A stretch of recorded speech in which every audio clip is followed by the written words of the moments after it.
નમસ્કાર, પંચાયત સમાચાર 24 માં આપનું સ્વાગત છે. સુખસરમાં ગ્રામોત્થાન યોજનાનો પ્રારંભ ₹3,214 લાખના ખર્ચે 121 પંચાયત ઘરો બનશે.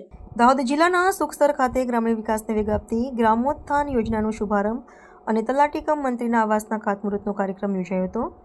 રાજ્યના મુખ્યમંત્રી ભૂપેન્દ્રભાઈ પટેલની વર્ચ્યુઅલ અધ્યક્ષતામાં અને રાજ્યમંત્રી રમેશભાઈ કટારાની પ્રત્યક્ષ ઉપસ્થિતિમાં આ કાર્યક્રમ સંપન્ન થયો હતો. આ પ્રસંગે દીપ પ્રાગટ્ય બાદ શાળાઓની બાળકીઓ દ્વારા પ્રાર્થના અને સ્વાગત ગીત રજૂ કરવામાં આવ્યું હતું. જિલ્લાના ગ્રામીણ માળખાકીય સુવિધાઓને મજબૂત કરવાના હેતુસર આયોજિત આ કાર્યક્રમમાં જિલ્લા વિકાસ અધિકારી સ્મિત લોઢા સહિતના મહાનુભાવો ખાસ ઉપસ્થિત રહ્યા હતા.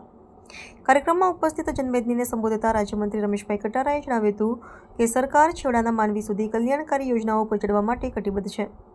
તેમણે ખેતીવાડી, પશુપાલન અને પ્રાકૃતિક ખેતીમાં મહત્વ પર ભાર મૂકતા ઉમેર્યું હતું કે કમોસમી વરસાદ જેવી કુદરતી આફતોમાં પણ સરકારે ખેડૂતોની પડખે ઊભા રહી અને નુકસાનીનું વળતર ચૂકવ્યું છે. જિલ્લા વિકાસને નવી દિશા આપતા દાહોદ જિલ્લાના તમામ તાલુકાઓમાં કુલ 121 જેટલા નવીન પંચાયત ઘરો માટે ₹3,214.62 લાખના જંગી ભંડોળના કામો મંજૂર કરવામાં આવ્યા છે, જે ગ્રામીણ વહીવટીતંત્રને સુદૃઢ બનાવશે. આ કાર્યક્રમ દરમિયાન મહાનુભાવો દ્વારા નવીન પંચાયત ઘરની તકતીનું અનાવરણ કરવામાં આવ્યું હતું અને સૌએ વર્ચ્યુઅલ માધ્યમથી મુખ્યમંત્રીનું ઉદ્બોધન સાંભળ્યું હતું.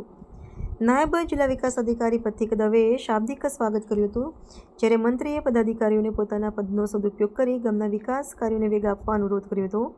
આ અવસરે સંગઠનના પદાધિકારીઓ, એપીએમસીના ચેરમેન, તાલુકા વિકાસ અધિકારી, સરપંચો તથા મોટી સંખ્યામાં ગ્રામજનોએ હાજરી આપીને કાર્યક્રમને સફળ બનાવ્યો હતો.